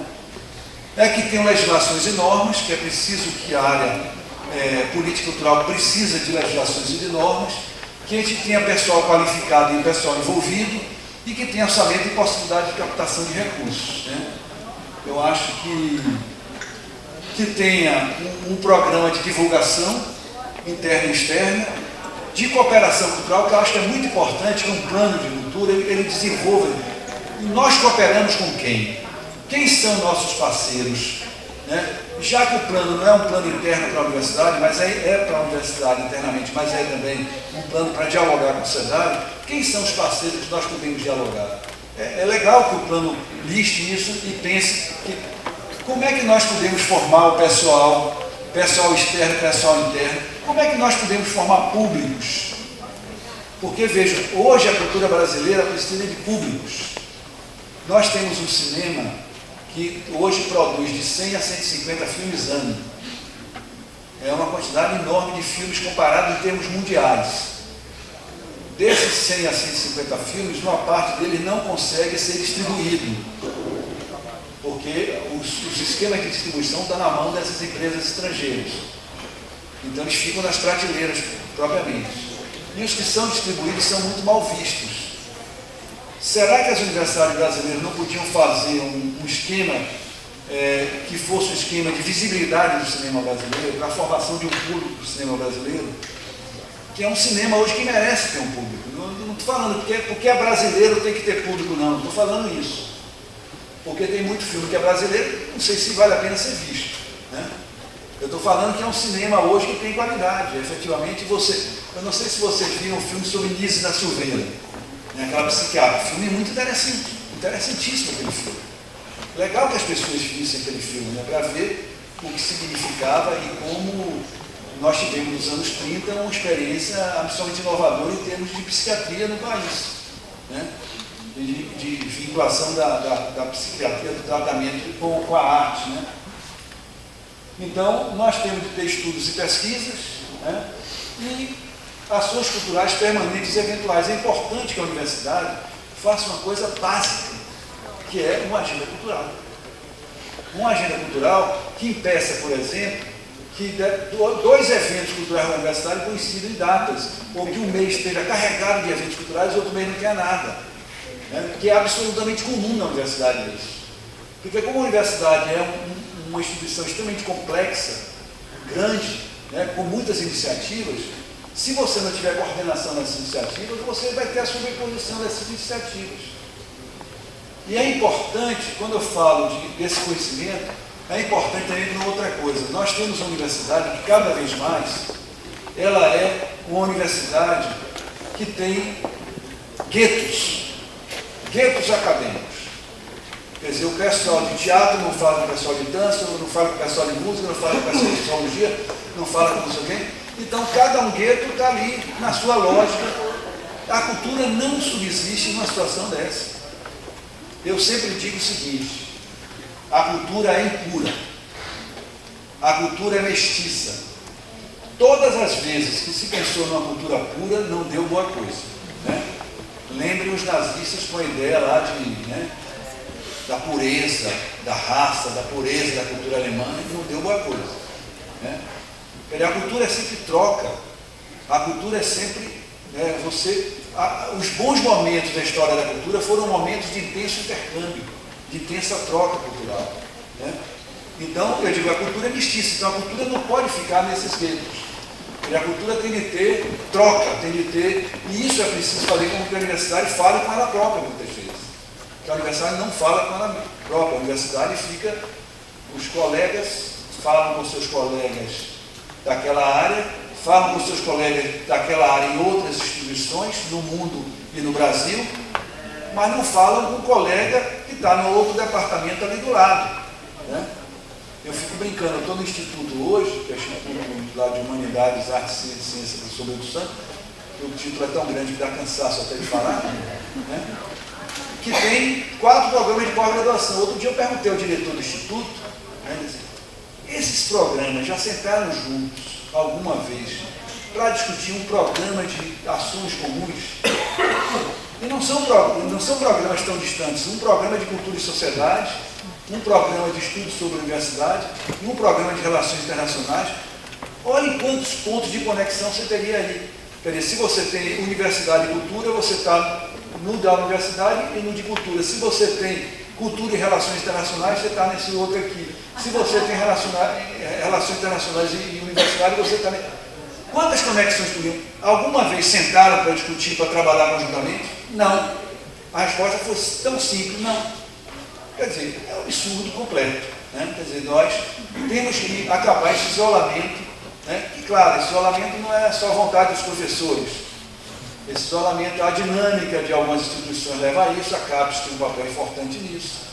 Né? Mas também o tempo universitário, nós temos, é engraçado isso, né? Os professores passaram por uma demanda de trabalho grande, né? E o tempo de trabalho, e aí você tem que priorizar algumas coisas e você perde a conversa com o colega.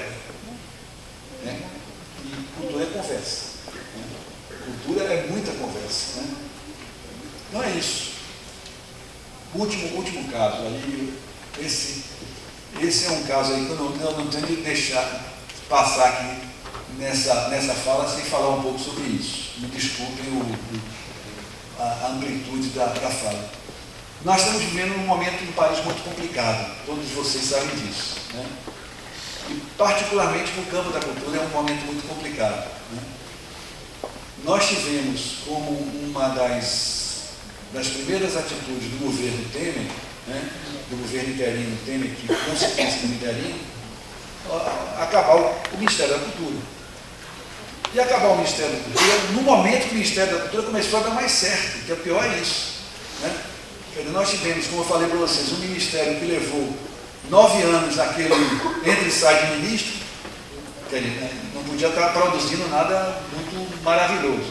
Depois, 8 anos delegando as políticas culturais ao mercado, não podia estar produzindo nada de maravilhoso. Quando a gente começou a construir o Ministério, efetivamente, a partir de 2003, que o Ministério ganhou a ter fôlego, ganhou a dialogar com a sociedade brasileira, a ouvir a sociedade, a criar programas de intenso diálogo com a sociedade brasileira, como o programa Pontos de Cultura. No momento que nós estamos, então, nos melhores momentos, os melhores momentos foram realmente o Gil e Juca. Né? Depois, com Ana de Holanda e Marta, houve um declínio. Mas, de qualquer maneira, mesmo com elas, era ainda um momento razoável do Ministério da Cultura. Então, e depois agora com a volta de Juca. Então, você quebra uma dinâmica daquilo que realmente estava funcionando muito bem. E, felizmente, o Ministério não foi perdido, porque houve uma coisa que, assim, em termos internacionais, talvez seja inédito. Talvez seja inédito. Né? Como eu brinquei com vocês acharam que era brincadeira, que os governos de direita, quando assumem o poder, eles acabam no Ministério da Cultura. Mas se a gente olhar internacionalmente e nacionalmente, isso não é tão brincadeira não. Né? Quer dizer, o governo de direita tomou o poder em Portugal, a primeira coisa que fez foi acabar o Ministério da Cultura de Portugal. O governo recente, agora o governo mais à esquerda, reconstituiu o Ministério. Então você tem, na verdade, uma dificuldade muito grande de manter o Ministério. Então nós conseguimos, num movimento que foi um movimento muito bonito, né, levar o governo Temer a sua primeira derrota importante, né, que foi rever a extinção de um ministério, não era coisa pouca. Né? Outras áreas não conseguiram fazer isso, a área da cultura conseguiu fazer. E eu reputo a possibilidade de fazer isso a esse trabalho que foi desenvolvido pelo Ministério da Cultura. Porque no governo Collor, quando o Ministério foi extinto, não teve reação nenhuma. Foi extinto, ponto.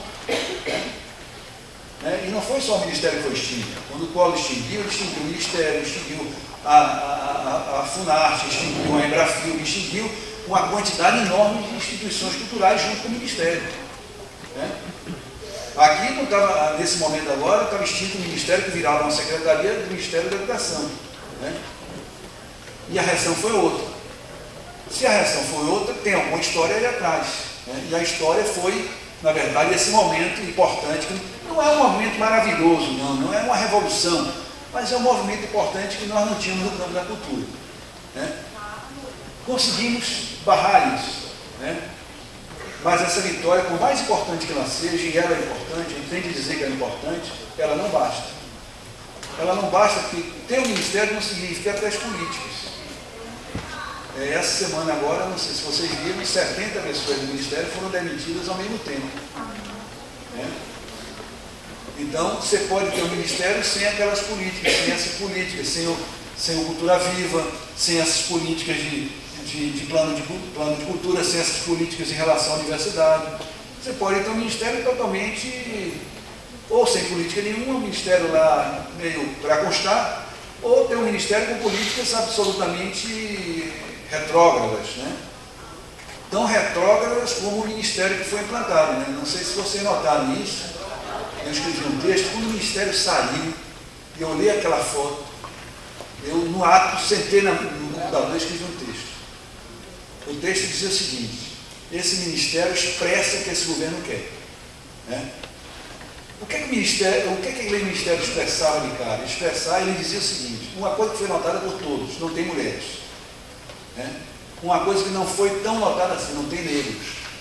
Uma coisa que não foi tão notada assim, não tem jovens. Uma coisa que não foi notada tão assim, não tem homossexuais assumidos. Então, é um ministério que não tem diversidade. Quer dizer, o que é que esse governo quer? É isso. É acabar com a diversidade. A experiência da diversidade, com todos os erros e acertos que aconteceram nesse país, foi uma experiência muito importante. Foi uma experiência de diversidade social, porque nós tivemos uma série de políticas que foram políticas acolhedoras, de reconhecer que nós não somos um país só branco, que nós somos um país branco, negro, que tem ciganos, que tem índios, que tem uma diversidade, que tem pessoas que vieram de outros países, estrangeiros, comunidades estrangeiras que ficaram aqui. Essa diversidade que é o Brasil, e que muitas vezes se desconhecia isso, se negava isso. Primeiro, não tinha, portanto, a diversidade nesse patamar. A diversidade que significa, inclusive, dar dignidade a algumas pessoas que não tinham dignidade. Dar dignidade, e essa é uma coisa importante, a empregadas domésticas, que eram semi-escravas nesse país. E que se deu dignidade a elas, quer dizer, viraram trabalhadoras como outros trabalhadores. Né? O que em qualquer país do mundo, a gente fica imitando tanto o primeiro mundo, mas isso é uma imitação do primeiro mundo, né? Diga-se muito claramente. Porque no primeiro mundo não existiam empregadas domésticas como existiam no Brasil. Né? Qualquer pessoa que já viveu fora do Brasil sabe disso. Né? Então, houve um esforço grande de ter uma sociedade mais acolhedora, com erros muito grandes também, não estou negando erros. E no plano da cultura, nós tivemos políticas de diversidade cultural que foram muito importantes. Né? Quer dizer, se há uma coisa que o Ministério fez, foi política de diversidade cultural. Né? Não é por acaso que Gilberto Gil, como ministro, foi uma das pessoas que mais lutou pela aprovação da Convenção da Diversidade Cultural em 2005. E essa convenção foi aprovada em Paris em 2005, com 150 e tantos votos a favor da convenção, 2 votos contra, Estados Unidos e Israel, e 5 abstenções. Abstenções assim, tipo Honduras, países muito pressionados e muito facilmente pressionados pelo Império. Né? E a partir daí, o Ministério criou uma Secretaria de Identidade e Diversidade, foi um dos primeiros ministérios do mundo a ter uma Secretaria de Identidade e Diversidade, a ter políticas que foram políticas belíssimas, como os pontos de cultura, porque foram uma política de grande dimensão, mas também, não sei se vocês sabem, uma política com o Brasil plural. O que é Brasil plural? Era uma política pequenininha da Secretaria de Identidade e Diversidade, mas tinham coisas belíssimas. O Brasil plural, ele conseguiu convencer a burocracia de Brasília de que os índios, para serem apoiados, não podiam ser apoiados apresentando um projeto escrito em língua portuguesa. Porque essa é uma loucura, que você exige de culturas, que a maioria delas são culturas que não têm escrito, né, e que têm suas línguas, porque existem 200 e poucas línguas indígenas. Aí você me corrija que eu, nessa área não sou, mas eu acho que é isso, pelas informações que eu tenho. E você exigir que essas pessoas, para poderem ter um apoio para a sua cultura, tivessem de escrever um projeto em português, escrito, né, e apresentar. Então conseguiu uma coisa belíssima, que os índios pudessem apresentar seus projetos na forma oral. Né? Qual é o problema que tem? Eles falaram quando eles estão pedindo, o que é que eles estão pretendendo com aquele recurso, etc, etc e tal. Isso é de uma delicadeza. É difícil você encontrar políticas públicas que sejam delicadas. Essa é de uma delicadeza imensa, de um respeito profundo a outra cultura. Né? Isso é um dos programas do Brasil Plural.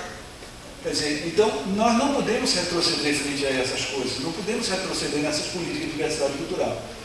Então, nós estamos realmente num momento muito difícil, particularmente para quem é do campo da cultura. Né?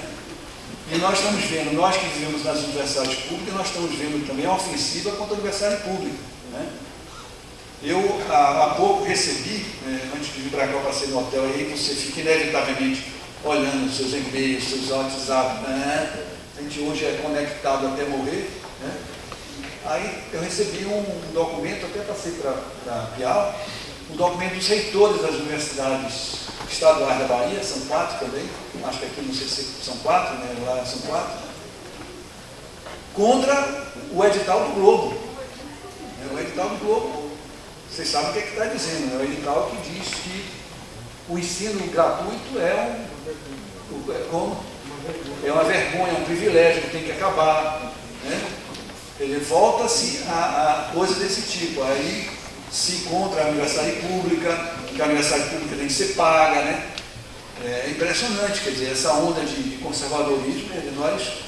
Então, essa é uma questão básica da gente da cultura, quer dizer, manter como nós podemos fazer com que essas políticas tão importantes e tão alvissareiras, tão com perspectiva de futuro, de criar um país mais acolhedor, um país melhor, como isso não pode ser interditado, não pode ser bloqueado.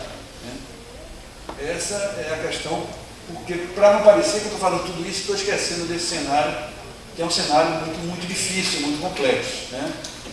Então, Então era isso que eu tinha, eu falei demais.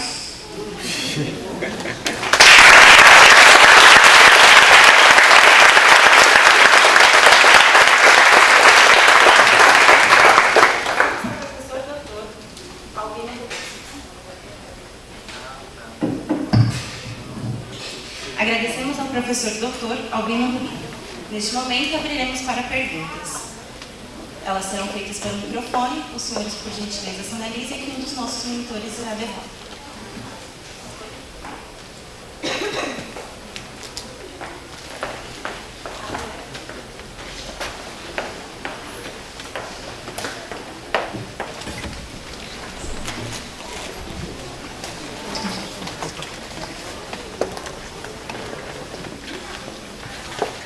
Primeiro eu quero parabenizar a conversa que o senhor teve, muito franca, e colocar uma questão não de quem está jogando pedra no telhado de vidro, mas de quem está dentro da casa. E o que me causa um desconforto, assim, tendo transitado, tendo trabalhado no teatro da FAAP e também no Museu da cidade de São Paulo, eu percebo que tem uma negligência generalizada que a gente percebe, óbvio, né? A universidade não é outra coisa senão parte da cidade mesmo, do contexto geral. E uma negligência dentro da universidade, também uma experiência na coordenação de cultura da minha universidade, que é em Rondônia, e que há uma negligência nessa área de cultura, mas olhando com bons olhos, me parece que eles têm esse problema de entendimento, ou talvez de critérios de relevância. Então, eu me coloco bem à vontade de tentar ser o menos prolixo possível, mas é como o senhor falou em lógica do devir, né, da gente pensar o que deve ser, e também estava concluindo dizendo a respeito dessa multiplicidade da cultura e de não ter uma definição muito apropriada ou então peremptória, né, seria mais adequado falar, para a cultura. A gente não sabe exatamente muito bem o que é, assim como a gente não sabe exatamente o que seja o ser humano. O que me causa desconforto é a questão da função ser, que me parece, disso que eu gostaria de ouvir, eu posso estar equivocada, a função ser confundida com função comercial, social em termos profissionalizantes, mas em termos de economia. Porque me parece que a universidade ela tem uma função de propor um novo modelo, ou um outro modelo, se não vigente, né? Ou se contrapor, ou justificá-lo e assim por diante. Mas tem esse diálogo. E essa pretensão e se faz presente no Estado de Direito por mostrar que tem uma função efetiva. E me parece que a cultura não está muito clara essa função efetiva. Por isso que eu digo que eu falo de dentro da casa, né? Então, quando alguém pergunta, tá, mas para que serve? Para que serve a arte? Ou para que serve o entretenimento, mesmo que seja, né? Falar, mas isso é entretenimento, como de segunda ordem, o que também vejo problema, né? Que não poderia ser só entretenimento, porque realmente não é também, né? Pode ser também. Então, essa ampla gama, como estabelecer a questão da função, como a gente se proteger ou mesmo apresentar uma justificativa da função dessa área. Como que a gente pode transliterar, como o senhor colocou, né, a respeito de como a gente se apresenta, como um índio, por exemplo, se apresenta, que ele pode estar nessa linha de conforto de falar a partir de si, da sua cultura. Como que a gente faz isso se contrapondo à ciência, por exemplo, né? Quem é do campo das artes, eu transito entre arte e filosofia, mas como que a gente apresenta a cultura para um léxico mais cientificizado? Como que a gente vai dizer que a cultura funciona, que a gente pode ensinar bons processos, que tem uma relevância se a gente não falar sobre a função? E só para concluir, eu falo isso porque eu já ouvi palestras assim, muito profícuas, inclusive, mas que diziam que a respeito da função da cultura isso não seria importante, não é relevante. Coisa que intuitivamente eu discordo e eu gostaria de ouvir. Obrigada.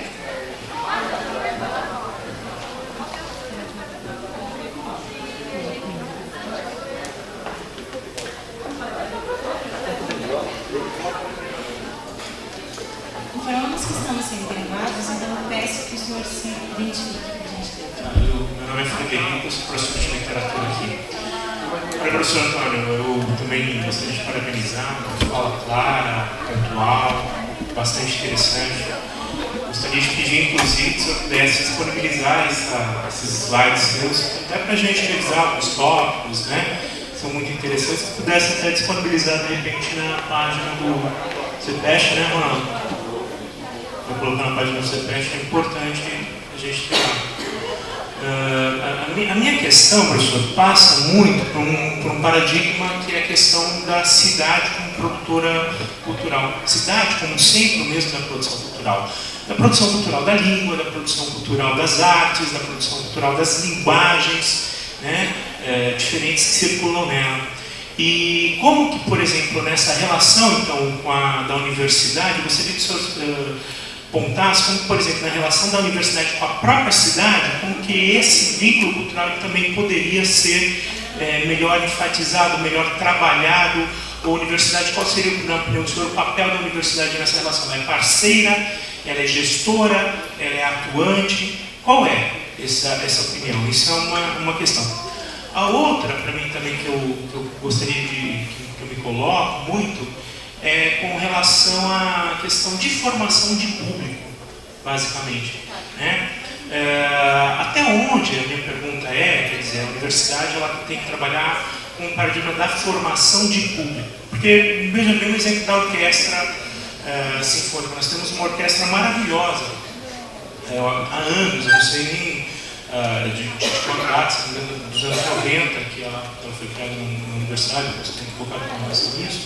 Mas o fato é que hoje ela tem até um público nas suas apresentações, né?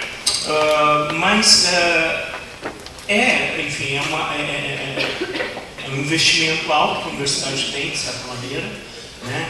Enquanto cultura, e que, de certa maneira, a gente tem a universidade como gratuita no sentido de formação, a orquestra como gratuita no sentido de formação de público.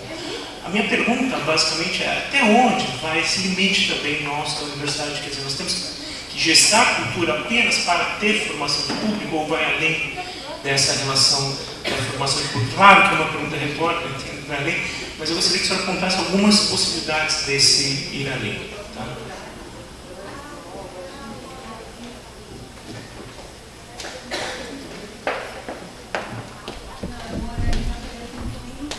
Professor Antônio, boa noite. Meu nome é Arnaldo. Por prática, eu sou ator, mas por formação, eu sou da história. Né? Minha pesquisa dentro da história é em teatro e pintura. E uma das coisas que eu percebo dentro da universidade, pelo menos na experiência que eu tive dentro da universidade, em levar uma prática cultural, foi fazer a separação daquilo que é do acadêmico em relação à atividade cultural. Não que necessariamente haja, né, tenha que ter essa separação, mas eu me lembro de um evento na qual nós fomos convidados e eu fui levar uma encenação do Alto dos 99%, né, do Vianinho. E terminando, durante o evento, terminando a apresentação, os questionamentos eram o porquê que nós estávamos fazendo aquilo, qual que era a intenção, qual que era o objetivo, sendo que a gente era, na época da graduação, eram jovens que queriam mostrar uma apresentação de teatro num evento de história. Então eu percebo que muitas vezes há essa relação da necessidade, né, de ter uma proximidade acadêmica ou um objetivo acadêmico nas atividades culturais. E vejo que muitas vezes afasta, né, algumas ações, algumas atitudes que possam vir da periferia, que possam vir de outras vozes, de outras expectativas além da universidade. Então, a minha primeira questão é em relação a isso. E a minha segunda questão é em relação se, caso haja a questão a situação da privatização do ensino superior, será que haveria alguma situação para a permanência da cultura? Porque tudo que eu enxergo, tudo que eu vejo em relação à situação dessa possível privatização é uma completa destruição desses setores. Eu acho que a cultura seria a mais atingida na minha opinião. Queria saber a opinião do professor.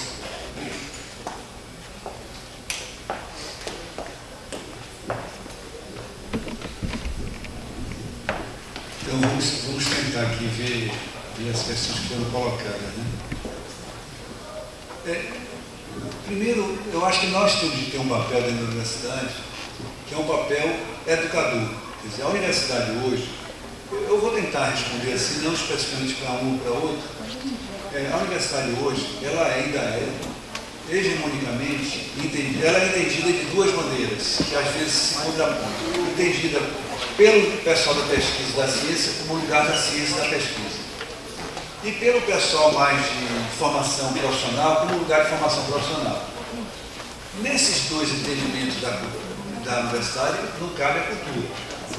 Esses dois entendimentos meio que disputam e não cabe a cultura. Eu acho que nós temos que dizer que a universidade, enquanto uma instituição complexa, ela não é isso ou aquilo. Quer dizer, ela tem essa instituição que comporte várias facetas. E que essas facetas estão, mesmo que elas tenham tensões, e que é até lógico e até bom que elas tenham tensões, mas que essas tensões não podem ser tensões de exclusão, mas tensões de complementação. Né? Porque, na verdade, eu não vejo como a gente tem uma instituição da envergadura da universidade, se a gente não atender uma demanda social de formação de pessoas, não vamos esquecer que tem formação, vamos fazer, não dá. Ou esquecer que a gente deve produzir ciência, quer dizer, lembrar que 90% da ciência brasileira é feita nas universidades públicas. Vamos deixar claro isso. Se há ciência nesse país, 90% é universidade pública. Tá? Não é universidade privada nem nada, é pública. Certo? E a cultura, nós temos de organizar melhor o campo da cultura. Um dos problemas do campo da cultura, minha experiência de secretário, eu dizia muito isso às pessoas do campo da cultura. Que as pessoas do campo da cultura têm uns entendimentos, às vezes, muito complicados. Né? Por exemplo, o entendimento de que o governo, para apoiar a cultura, depende da sensibilidade do governante. Eu acho que é um entendimento muito frágil de você imaginar que um governo só vai apoiar a cultura porque o governante gosta da cultura ou tem simpatia pela cultura. Legal que o governante tenha simpatia pela cultura, mas nós não podemos nos ancorar nisso. Quer dizer, nós vivemos, ou vivíamos, né, porque esse período aqui, eu não sei se a gente pode chamar a sociedade brasileira de democrática, né? Se nós não estamos num estado de exceção já. Nós vivemos uma democracia, e na democracia uma coisa básica da democracia é a seguinte: as pessoas se locomovem e pressionam, né? Não é o governante que tem sensibilidade, mas se não houver pressão no campo da cultura, determinadas coisas não acontecem no campo da cultura. Não tem orçamento, mas até quando o campo da cultura pressiona o orçamento?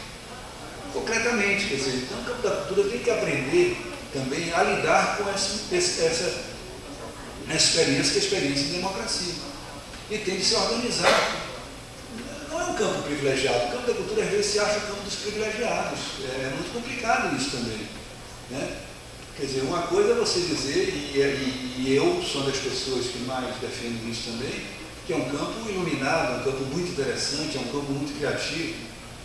Mas isso só não basta para um discurso na sociedade democrática que nós vivemos. Não adianta dizer, meu filme é a coisa mais maravilhosa do mundo. Certo? Tem de se ir além disso. Né?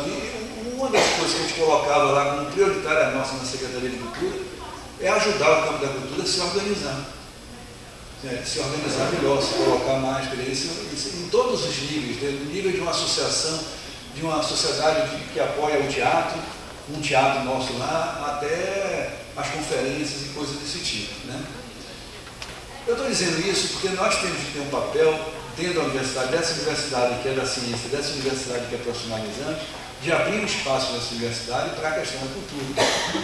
E convencer nossos colegas universitários, os alunos, os professores, etc., que a cultura tem de ter um papel fundamental nessa universidade nova, nessa universidade do século XXI que nós queremos. Né? Isso significa, de um lado, que a gente tem de ter argumentação. Né? Eu vou pensar aqui no outro patamar, para pensar essa coisa da argumentação. a questão da cultura e desenvolvimento, né, que eu pulei aqui um pouco. A sociedade entende desenvolvimento muito como desenvolvimento econômico, não é isso?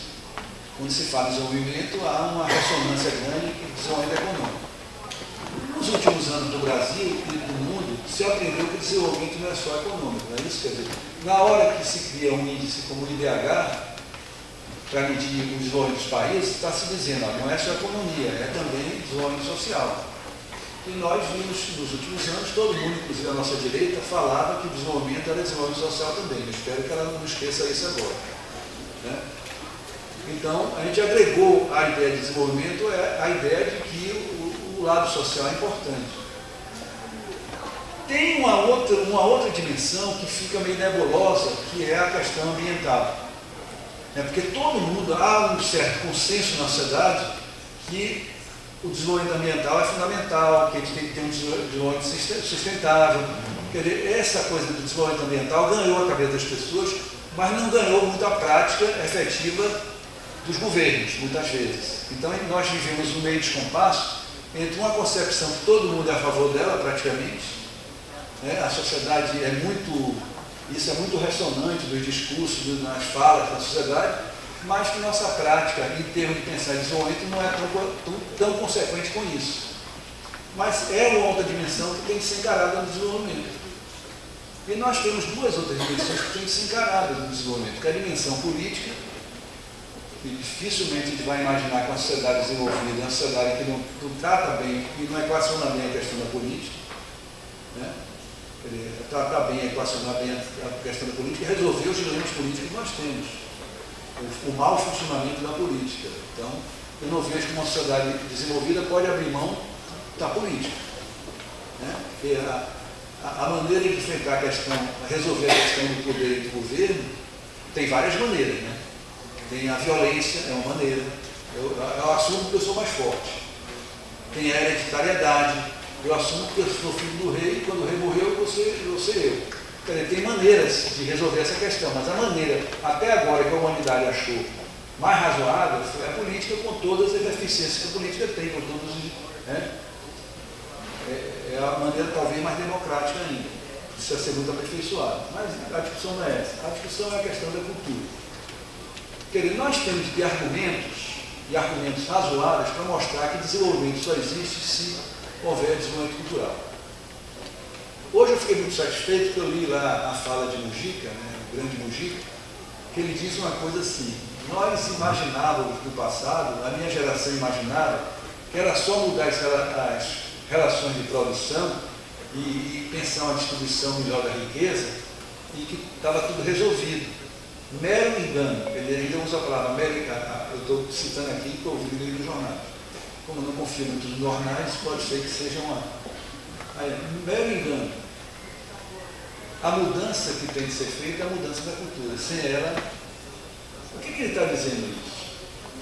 E ele está pensando numa perspectiva de mudança, de desenvolvimento. Se não houver mudança no campo da cultura, nós estamos fritos. E não estou assumindo nenhuma posição culturalista, não. Estou assumindo que o processo de mudança na sociedade e o processo de desenvolvimento da sociedade tem inevitavelmente uma dimensão cultural. Uma dimensão que tem a ver com os valores. Nós vamos entender que uma sociedade desenvolvida, se predominam na sociedade valores como racismo, homofobia, discriminação, preconceito de classe, discriminação de que as pessoas nasceram em determinadas regiões do país. Nós vamos acreditar que a sociedade pode se considerar desenvolvida se predominam esses valores, se predominam essas práticas? Não. Isso não é uma sociedade desenvolvida. A sociedade pode ter um desenvolvimento econômico imenso, mas se algumas condições culturais não forem satisfeitas, a sociedade não pode ser considerada uma sociedade desenvolvida. E nós temos que ter coragem de dizer isso muito claramente para os economistas. E dizer mesmo, não, começa um debate lá de desenvolvimento, o cara diz, o desenvolvimento econômico, não, peraí, calma lá, desenvolvimento econômico não é só desenvolvimento econômico. A dimensão econômica é vital para o desenvolvimento, é importantíssimo, mas não basta. Tem que ser claro dizer isso, né? Eu acho que o campo da cultura tem que ter mais clareza e se colocar em determinados momentos mais afirmativamente. Quer ver uma coisa que eu acho inacreditável? E como secretário eu sentia muito isso. Algum cientista tem dúvida que ele vai lá, num debate com o governo, e não vai dizer claramente que o governo tem que bancar a ciência, particularmente ciência pura, né, que a ciência aplicada, tudo bem, as empresas podem ajudar, podem colaborar, mas a ciência pura ninguém vai fazer se não for o governo, não tem? A comunidade científica não tem nenhuma dificuldade de dizer isso muito claramente para o governo. A comunidade cultural tem uma dificuldade imensa de dizer para o governo que determinadas áreas culturais têm que ser bancadas pelo governo mesmo, né? Que não tem de ficar arranjar o financiamento, não. Quer dizer, como é que nós vamos fazer teatro experimental sem apoio do governo? Quem é que banca teatro experimental em qualquer lugar do mundo? Governo, Estado. Quem é que banca a música de vanguarda em qualquer lugar do mundo? Ou a literatura experimental? Quem é que banca determinadas áreas de culturas populares do mundo, se não for o governo? Não é iniciativa privada, não é governo. Tem que dizer claramente, algumas áreas têm que ser bancadas pelo Estado. Tem que dizer mesmo, e ser afirmativo nisso, não ficar tangenciando, não. Porque o governo e o Estado têm obrigações culturais. Na nossa Constituição está dito lá que o brasileiro tem direitos culturais e que o Estado tem deveres culturais.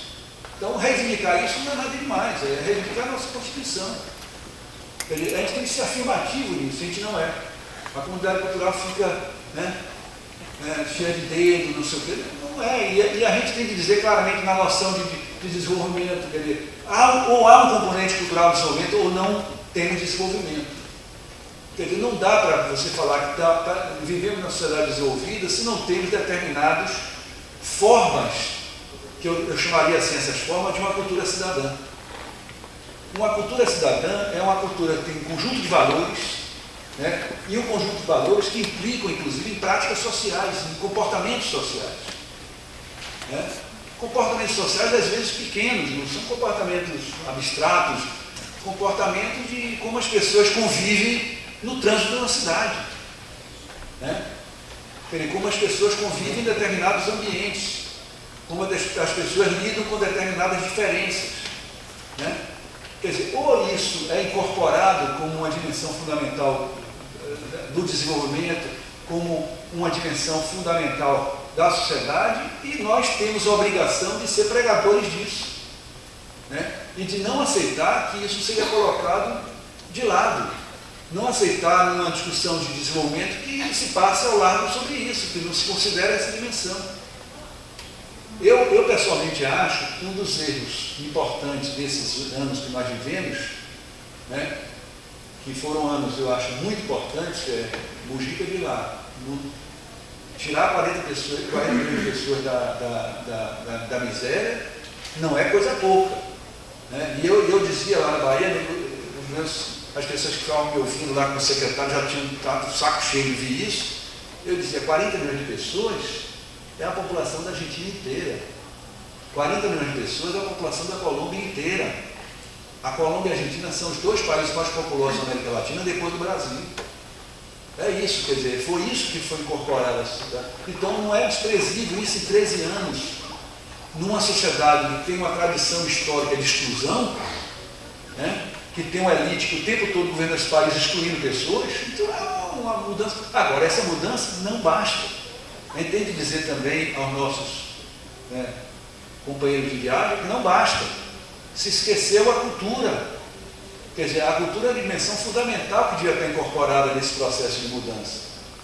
E talvez a não incorporação da cultura nesse processo de mudança faça com que esse processo de mudança social imenso conviva hoje com determinadas visões altamente conservadoras em termos de valores.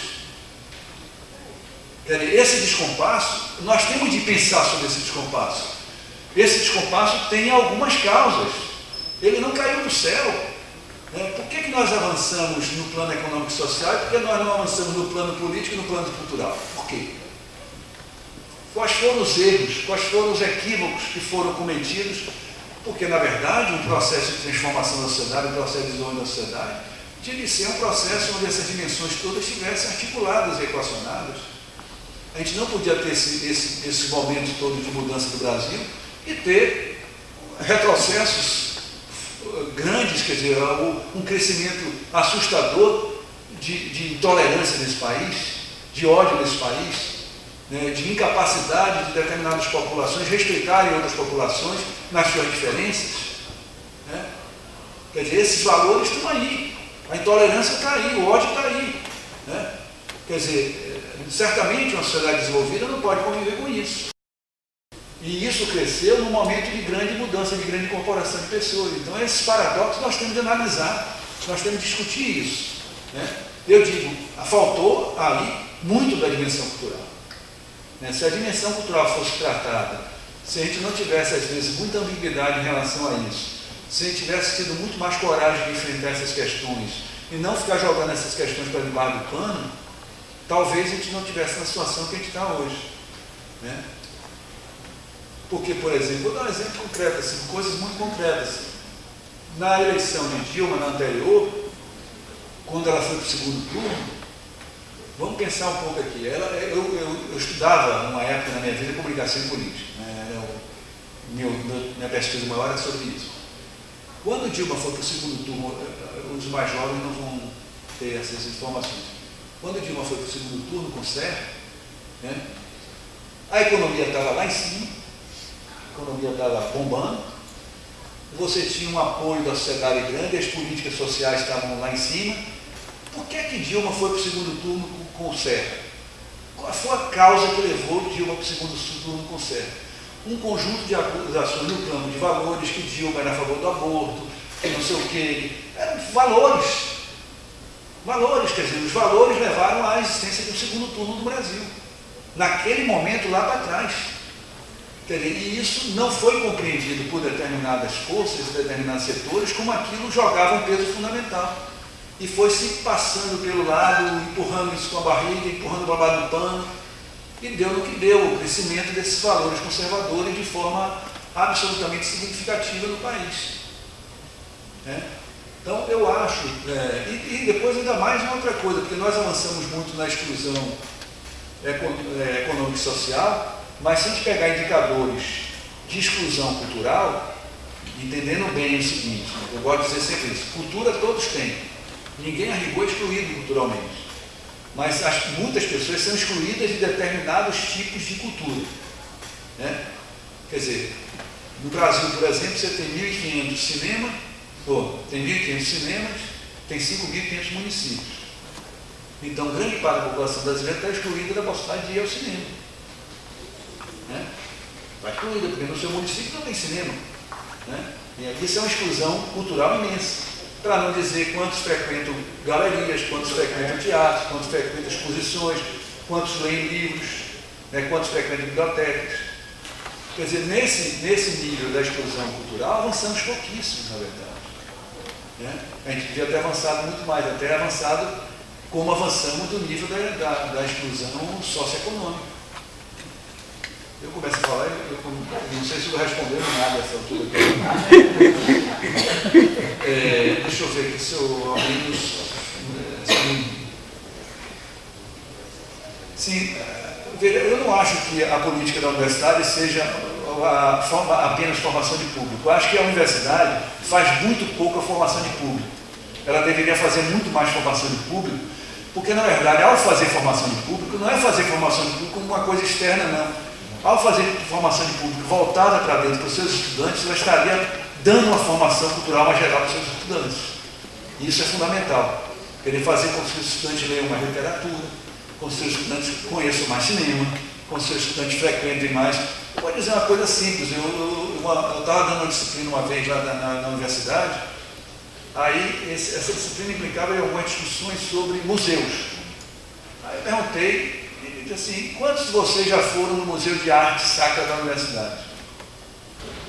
A parte significativa da turma nunca tinha ido lá. Então, a nossa aula na próxima semana será no Museu de Arte Sacra, para vocês irem à aula e verem percorrer o museu. É uma obrigação dos alunos da universidade e conhecer o museu que a universidade tem. Não é pedir demais que os estudantes conheçam os museus da universidade. Né? Não é pedir demais, é um equipamento disponível. Né? Então, eu acho que isso é fundamental. E acho que a finalidade não é só a formação de público, é também particularmente a formação cultural dos alunos. Né? Eu acho que tem esse lado.